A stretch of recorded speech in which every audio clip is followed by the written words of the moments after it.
오늘 저희들 함께 보실 하나님 말씀은 사도행전 20장 7절에서 12절입니다.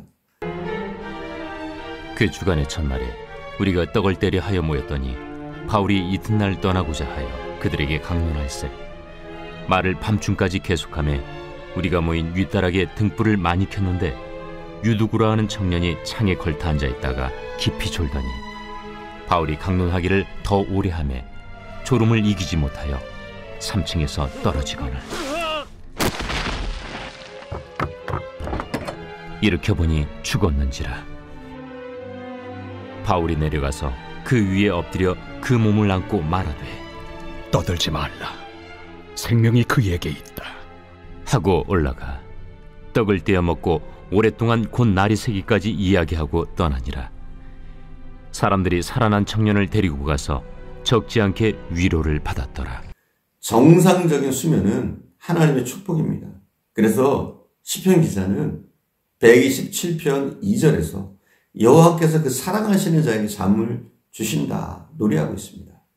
그러나 잠이 다 좋은 것은 아닙니다. 우리나라의 경우 교통사고의 주된 원인은 과속운전, 과로운전, 음주운전 그리고 졸음운전이라고 합니다. 고속도로를 주행해 본 운전자는 누구나 경험해 봤을 겁니다. 주행 중 조는 시간은 불과 2, 3초에 불과합니다. 아니 1, 2초에 불과합니다. 그러나 그 결과는 1, 2초로 2, 3초로 끝나는 것이 아닙니다. 졸지 않아야 될 자리에서 조는 것은 고통스러운 일입니다. 위험한 일이기도 합니다. 졸음은 일종의 생리 현상입니다. 졸음의 원인은 수면이 부족할 때, 또 피곤할 때, 식사 후 식곤증 등 다양합니다. 졸릴 때 잠을 자고 깨야 할 때 깨는 것은 자유로운 행복입니다. 그러나 잠자고 싶을 때 잠자지 못하는 것은 고통스러운 일입니다. 3일간 밥을 먹지 않고는 우리가 견딜 수 있다고 해요. 그러나 3일간 잠자지 않는 고통은 3일간 밥을 먹지 않는 고통보다 더 크다는 겁니다. 그래서 고문 가운데 가장 무서운 고문은 잠을 못 자게 하는 고문이라고 합니다. 분명히 잠은 은혜입니다. 축복입니다. 그러나 시도 때도 없이 잠을 잔다든지 때와 장소도 가리지 않고 졸고 앉아 있다면 그것은 보통 문제가 아닌 겁니다. 국가의 중요 정책을 결정하는 강요회의에서 장관이 끄덕거리면서 졸고 앉아 있는 모습이 전국에 생중계 되었다면 그 장관은 어떻게 되겠습니까? 제가 오늘 말씀드리는 골자는 영적인 졸음에 대한 겁니다.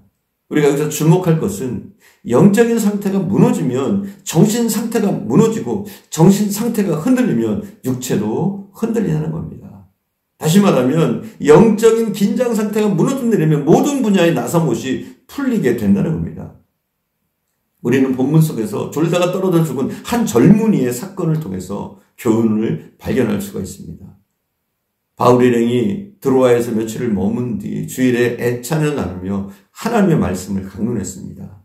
그리고 그 시간이 밤중까지 이어지면서 유두고라 하는 청년이 3층에서 떨어졌습니다. 그리고 죽었습니다. 기도를 통해서 다시 깨어났지만 우리는 이것을 통해서 몇 가지 교훈을 얻을 수가 있습니다. 먼저 첫 번째는 주일에 그 사건이 일어났다는 사실입니다. 우리가 7절을 봉독하겠습니다. 그 주간의 첫날에 우리가 떡을 떼려 하여 모였더니 바울이 이튿날 떠나고자 하여 그들에게 강론할세 말을 밤중까지 계속하며 7절을 보면 그 주간의 첫날이라고 했습니다. 그 주간의 첫날은 주일을 얘기하는 겁니다. 여러 사람들이 주일을 먹고 마침 선교 여행 중 드로아를 방문한 바울 사도가 말씀을 전하게 됐습니다. 그런데 그 은혜스럽고 복된 날, 복된 장소에서 불상사가 벌어진 겁니다. 유두고라가 하는 청년이 3층 난간에 걸터 앉아서 졸다가 떨어져 죽은 겁니다. 주일은 축복의 날입니다. 분명 축복의 날입니다. 그런데 유두고에게는 불행의 날이 되었습니다. 주일은 글자 그대로 주님의 날입니다. 그날의 주인은 주님이십니다. 근데 우리는 엿새 동안 눈코뜰 새 없이 자기 싸움, 자기 직장, 자기 생업에 골몰하다가 주일이 되면 내가 쉬는 날로 착각하고 놀고 쉬려고만 합니다. 우리는 주인에게 물어보지도 않고 휴일이니 공휴일이니 주일이니 하며 제멋대로 남용하고 죄를 짓는 경우가 허다합니다. 그것은 주일의 기본 정신을 망각한 처사입니다. 주일은 주님의 날입니다. 유두고의 경우 안식구 첫날 교회에 나와 앉아 있었고 예배를 드리고 있었고 말씀을 듣고 있었는데 떨어져 죽었다는 겁니다. 그러니까 이 사건의 교훈은 주일에 교회에 나오는 것도 중요하지만 그보다 더 중요한 것은 어떤 태도와 마음가짐으로 예배를 드리느냐 이겁니다. 여러분, 우리가 예배 드리는 것도 중요합니다. 그죠? 그러나 우리가 어떤 태도, 어떤 마음, 얼마나 최선을 다해서 중심을 다해서 예배하느냐 이게 더 중요하다는 거예요. 주일날 죄전에 나오지 않는 것은 말할 가치도 없습니다. 그러나 나와 앉아있다고 하더라도 참 예배자의 정신과 자세를 가지고 최선을 다해서 우리가 예배에 임해야 하는 겁니다. 죄전에 나와 바른 예배를 드려야 합니다. 바른 예배는 축복입니다. 그러나 잘못 드린 예배는 저주가 될 수도 있다는 사실입니다. 자, 두 번째, 때와 장소를 우리는 가려야 합니다. 7절 다시 한번 봉독하겠습니다. 그 주간의 첫날 우리가 떡을 떼려 하여 모였더니 바울이 이튿날 떠나고자 하여 그들에게 강론할세 말을 밤중까지 계속하며, 본문에서 밤중까지 계속하며 하고 있습니다. 요즘 말로 하면 저녁 집회가 좀 길어졌습니다. 근데 3층에서 졸고 있던 사람이 떨어져 죽었다는 얘기가 됩니다. 우리가 잡담하고 노닥거리는 것은 시간 가는 줄 모릅니다. 그러나 진리를 탐구하고 말씀을 듣는 것, 또 예배 드리는 것은 답답하고 지루하게 느낄 때가 많습니다. 그러나 그것은 우리가 생각이 잘못된 것입니다. 하나님을 만나는 교회에서 하나님의 음성을 듣지 않고 졸아서는 안 됩니다. 물론 사람이 수면을 취하는 것은 매우 필요한 일이고 자연스러운 일입니다. 잘 때는 자는 것은 매우 중요합니다. 그러나 잘 자리가 아닌데 잠에 빠지는 것은 분명 엄청난 결과를 가져옵니다. 사사기 16장에 보면 힘의 사사 삼손의 이야기가 나옵니다. 삼손은 굉장한 힘을 가진 그런 장수였습니다. 그는 이스라엘의 숙적이었던 블레셋 군대와 싸워서 매번 혼자 싸워 이겨냈습니다.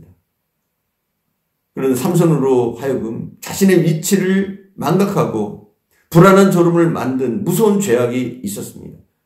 블레셋 기생 드릴라였습니다. 그 여인의 무릎에서 졸음에 빠진 겁니다.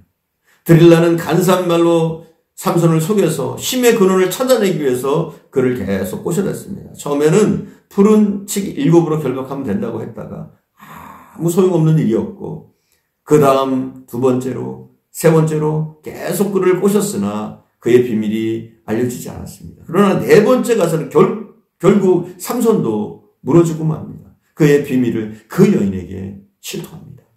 왜 그렇게 하찮은 기생에게 그의 모든 것을 빼앗기고 말았습니까?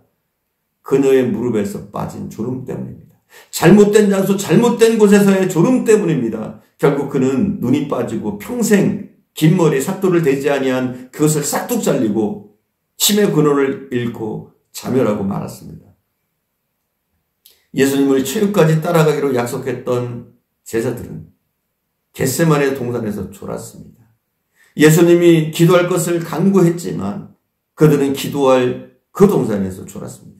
예수님께서는 땀방울이 핏방울이 되도록 기도하셨는데 제자들은 졸다가 예수님의 십자가 정신을 망각하고 말았습니다. 졸음은 조심해야 됩니다.